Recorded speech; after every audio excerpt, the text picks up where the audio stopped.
primeira igreja presbiteriana em Petrolina, acolhendo vidas, adorando a Deus e anunciando às nações.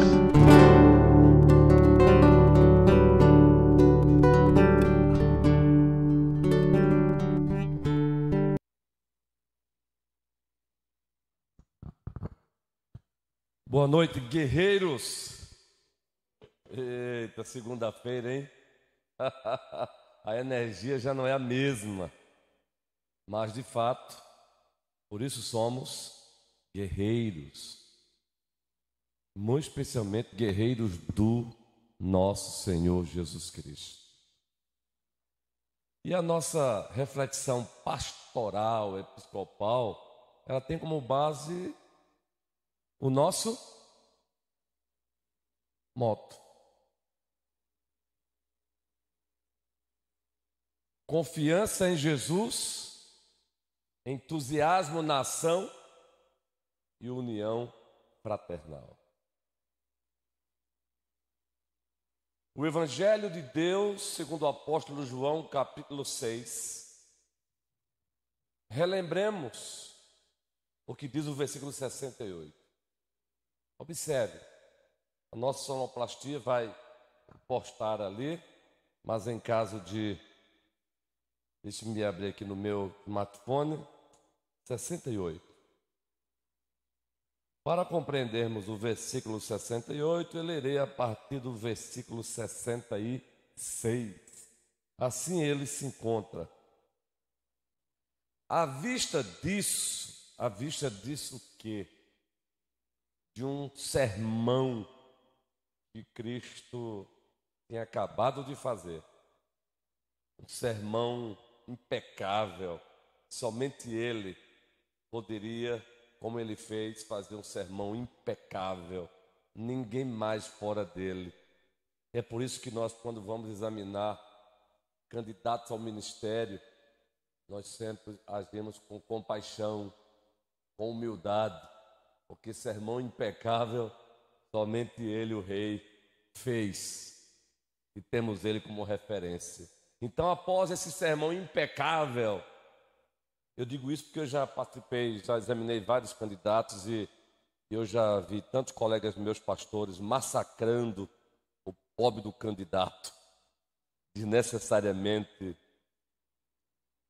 À vista disso, muitos dos seus discípulos o abandonaram e já não andavam com ele. Após terem escutado o sermão de Cristo, aconteceu isso aí, ó. Muitos dos seus discípulos o abandonaram e já não andavam com ele. Então, perguntou Jesus aos 12: porventura, quereis também vós outros retirar-vos? E ele não está fazendo uma pergunta aleatória, ele está fazendo uma pergunta em virtude do fato de que o próprio colegiado apostólico ficou incomodado com esse abandono. O próprio colégio apostólico ali ficou como que inquieto, sutilmente colocando uma certa culpa em quem? Em Cristo, querido. Em Cristo. Quando ele pergunta, quereis vós também? Ele não está perguntando aleatoriamente, não. Porque o próprio colégio apostólico não ficou muito satisfeito com esse abandono, não. E em nenhum momento a gente percebe o colégio apostólico culpando os muitos discípulos. Sutilmente, sorrateiramente, querendo colocar uma culpa sobre o pregador impecável, Jesus Cristo. Daí, o representante do colégio apostólico, Pedro, respondeu-lhe Simão Pedro: Senhor, para quem iremos? Tu tens as palavras da vida eterna. E nós temos crido e conhecido que tu és o Santo de Deus. Meus irmãos amados, a UPH, ela é composta por verdadeiros discípulos de Cristo Jesus. E uma das características de um verdadeiro discípulo de Cristo Jesus é que ele tem instalado no seu peito essa confissão. Para onde iremos nós? Para quem iremos? Pois só tu tens palavras de vida eterna. Se alguém se diz discípulo de Cristo e não tem essa confissão instalada no seu coração, esse alguém se apresenta como, mas ele não é. Ele se apresenta como, mas ele não é. Um verdadeiro discípulo, ele diz isso, ele crê, ele tem essa convicção instalada no coração, ele pronuncia isso com os lábios e ele pratica. Só tu tens palavras de vida eterna. Está aqui, ó, instalada no coração. Por isso, como cantamos ontem, aleluia. Quem tem essa confissão instalada no coração, quando canta um canto daquele, meus irmãos amados. Agora ele diz isso aqui no templo, ele diz isso lá fora. Em outras palavras, Jesus Cristo é o centro da sua vida. Jesus Cristo é o Senhor da sua vida. Jesus Cristo é o seu Salvador absoluto. Jesus Cristo é o seu Rei. Ou seja, em outras palavras, tem até um livro de John MacArthur, também John Piper escreveu nessa área, o próprio Augusto Nicodemos, Suficiência de Cristo. O mais antigo desses é o John MacArthur, A Suficiência de Cristo. Maravilha esse livro.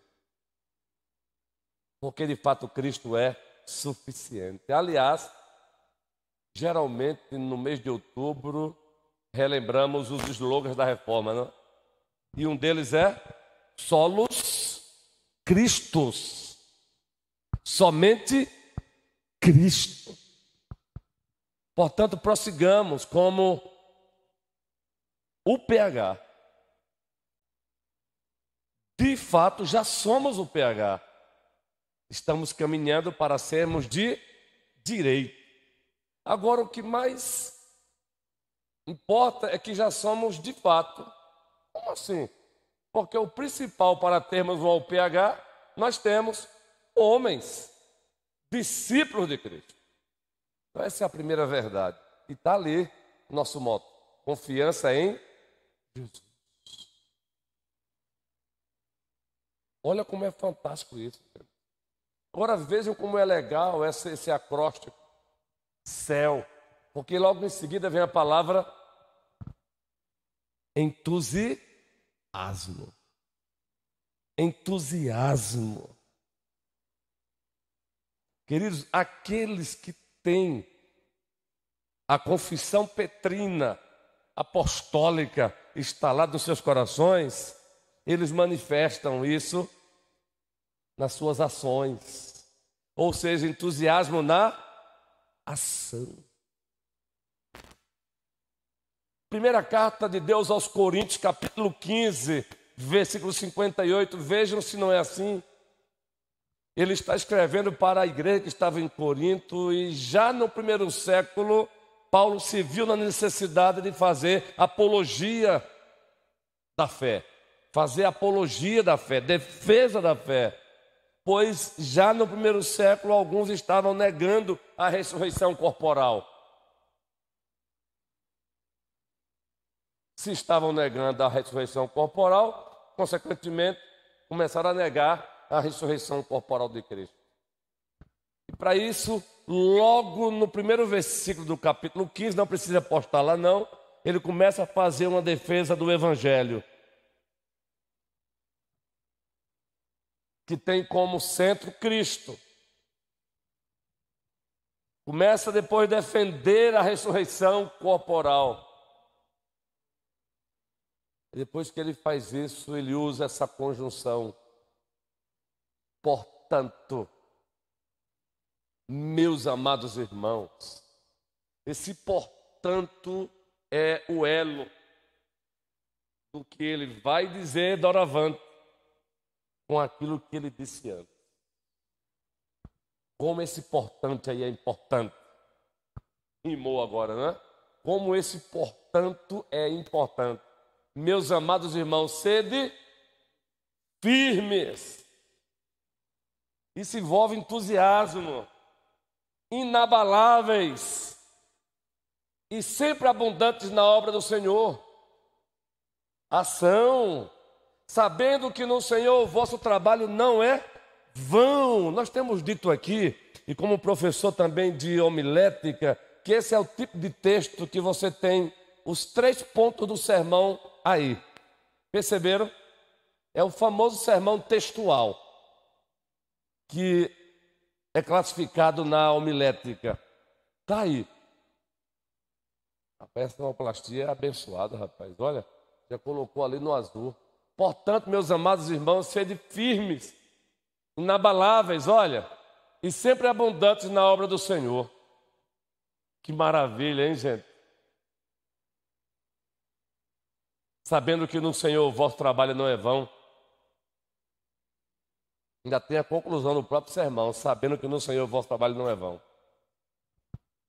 Céu, confiança em Jesus Cristo, entusiasmo na ação. Nós temos dito aqui com frequência, quem foi que disse que uma igreja presbiteriana é fria? Vocês já perceberam que existe até memes nessa área aí no Facebook, não é? E é legal brincar um pouquinho, mas o que me deixa chocado é que alguns desses memes são usados como defesas. Comparam, às vezes, um pastor de uma linha, digamos assim, mais... um pastor pentecostal e botam um pastor presbiteriano num culto. Não sei se vocês já viram esse meme assim. E está lá o pastor no culto cantando, o pastor pentecostal com a mão dele levantada, né, e cantando, e aí está lá o pastor presbiteriano. E aí isso é afastado como se verdade fosse. Isso é uma mentira do diabo. Porque entusiasmo não é característica de pentecostal, não é propriedade de pentecostal. Entusiasmo bíblico é propriedade da igreja de Cristo. Claro que aqui eu quero evocar a fala de Bavinck, o autor daquela teologia sistemática maravilhosa reformada. Na sua introdução, no seu prefácio, tem lá, Bavinck combatia um protestantismo moribundo, mas ele também combatia o protestantismo da parafernália, o pietismo irracional. Essa é a linguagem. Pietismo irracional. Essa bagunceira que fazem por aí em nome de Cristo, não é? A pessoa urra como leão e diz que é o Espírito Santo. Martelo de quê? Já tem também essa, guerreiro? Eu estou atrasado, homem. Martelo de Thor. Sapatinho de fogo. Então o Bavinck disse, olha, eu sou contra o protestantismo moribundo. É o que o reverendo Hernando Dias Lopes diz, ortodoxia morta. Mas eu também sou contra o pietismo irracional. Mas entre o protestantismo moribundo, ortodoxia morta, e esse pietismo irracional, nós temos o que nós chamamos aqui com frequência, protestantismo ortopático. Lembram? Ortopatia. A ortopatia é justamente o elo que nos livra desses extremos. A ortopatia é o elo entre a ortodoxia, doutrina correta, ortopraxia, prática correta, mas com afeições, com amor, com paixão. Quem gostava muito dessa expressão paixão era Jonathan Edwards. Paixão pela glória de Deus. Rapidinho, não vou demorar, não é só uma reflexão. Mas às vezes a gente percebe, e a gente tem que ensinar isso sempre. Mas, rapaz, é incrível. Uma vez eu fiz uma reflexãozinha no Facebook. Esses cartazes que eu faço hoje, eu sempre fiz, desde o cabo. Sempre gostei de fazer, sempre procurando melhorar, é claro, não é? Quando eu vejo os primeiros, misericórdia, a questão de estética e tal. Agora com o Canva, né? Eu tenho até a assinatura do Canva, né? Eu fiz gestão de fazer assinatura para poder usar o que tem de bom. Aí eu usei essa expressão, paixão, referente à obra missionária. Aí um colega pastor lá de São Paulo, me explica aí esse negócio de paixão. Eu não respondi, não. Não, não dá, gente. Eu estou falando com um pastor presbiteriano. Pedi para eu explicar para ele esse negócio de paixão. Se o cara nunca, por favor, o cara nunca leu um livro de Jonathan Edwards, eu explico isso para uma ovelha, mas para um pastor, eu nem respondi, cara, porque às vezes, olha, o ignorante que pensa que sabe, a melhor resposta é o silêncio, meu irmão. O ignorante que pensa que sabe, a melhor resposta é você até concordar com ele. É isso aí, guerreiro. Deus te abençoe. Confrontando o uso da palavra paixão. Então, entusiasmo na ação. E para encerrar, o nosso acróstico diz o quê? Céu, união fraternal. Agora preste bem atenção que quando decidiram abraçar esse moto, foram felizes, não foram? Queridos, louvemos a Deus pela nossa IPB.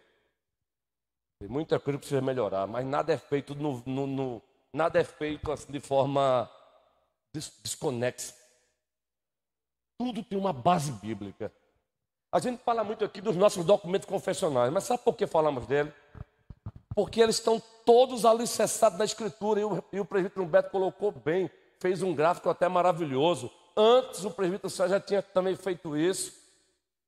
O Clécio, eu não estive aqui não, mas provavelmente fez isso também. O Moisés, pois narraram aqui, que foram bênçãos também. Mas você lembra do gráfico que o presbítero Humberto fez aqui, recentemente? Há 8 dias, não, quinta-feira, né? A Escritura no centro, aí está lá a denominação IPB, e o que mais? Confissão de Fé de Westminster, lembram? Os catecismos e até o nosso manual presbiteriano. Todos subordinados a... Mas a própria confissão, logo no primeiro capítulo, ela diz assim, último parágrafo. Alisson, grave aí, você tem ele no celular? Não é para ler agora não, só para você gravar isso como é maravilhoso. Primeiro capítulo da Confissão de Fé de Westminster, o último parágrafo. Parece que é o 10º. Esse é o gráfico. Eu achei massa esse slide aí, muito maravilhoso. O primeiro capítulo da Confissão de Fé de Westminster, o último parágrafo diz assim: o juiz supremo na igreja é quem?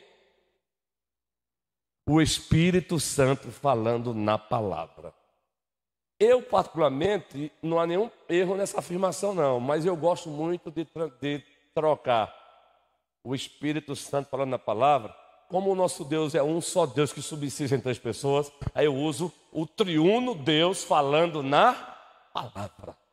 A própria confissão de fé diz isso. Que é o triuno Deus falando na palavra, Carlos. Isso é maravilhoso. Por isso que citamos ela com frequência. Então veja, o último termo do acróstico. Confiança em Jesus, entusiasmo na ação. Tem que ser uma igreja entusiasmada mesmo. Olha, gente, hoje é minha folga, mas já que tinha reunião de hoje, sabe de uma coisa? Eu vou logo emendar. Aí peguei esse meu livro aqui para dar uma papirada nele. Gente, chega o coração bate forte. Plantação global de igreja. O coração fica fervendo. Se vocês gostam de ler, está aqui um bom livro, ó. Plantação global de igrejas. E o PH é para isso. Agora, confiança em Jesus, entusiasmo na ação, sem união fraternal. Efésios capítulo 4, para encerrar. Vamos ler o texto? Efésios 4. Por favor. União. Não fomos chamados para gerar unidade na igreja, mas para preservar a unidade gerada pelo Espírito Santo. Rogo-vos, pois eu, prisioneiro no Senhor, que andeis de modo digno da vocação a que foste chamados. E agora ele vai descrever esse modo digno. Vamos lá então? Com toda a humildade e mansidão, com longanimidade, suportando-vos uns aos outros em amor. Agora vai usar argumentos mais ainda. Esforçando-vos diligentemente por preservar a unidade do Espírito no vínculo da paz. Argumentos. Há somente um corpo e um Espírito, como também foste chamados numa só esperança da vossa vocação. O que mais? Há um só Senhor, uma só fé, um só batismo. E o que mais? Um só Deus e Pai de todos, o qual é sobre todos, age por meio de todos e está em todo. Só até aí mesmo, gente. Unidade, união fraternal. Precisamos estar juntos, ao PH juntos. Vejam, Os propósitos de Deus para a igreja são os propósitos de Deus para a SAF, são os propósitos de Deus para o PH, são os mesmos propósitos de Deus para a UPA, são os mesmos propósitos de Deus para o MP, são os mesmos propósitos de Deus para o CP, são os mesmos propósitos de Deus para o Ministério de Família, são os mesmos propósitos de Deus para Zaqueu, Minha Cidade para Cristo, são os mesmos propósitos de Deus para o Projeto Suzana, Projeto Ana e os projetos mais que virão para a glória de Deus. São os propósitos de Deus para o Centro Reformado de Missões. Então que o Senhor nos abençoe. Louvamos a Deus ao presbítero Adualdo. Louvamos a Deus pelos nossos amados presbíteros que se encontram aqui já apoiando, pelos nossos diáconos, pelos homens. E só reforçando o que disse aqui o diácono Luciano. O nosso GTSI é apenas para a gente não se perder. Mas não é para nos prender. Grave isso. É para a gente não se perder. Mas não é para a gente se prender. O reverendo Ricardo Agreste, da IPB de Campinas, usou duas expressões interessantes sobre a igreja. Ela tem que ter integridade e relevância. Então, o PH tem que ter integridade, mas tem que também ser relevante. Então, o que tem de bom aí na forma, sem abandonar a essência, temos que usar. Existem formas, temos que usar. Que o Senhor nos abençoe. É contigo a fala, homem, servo de Deus.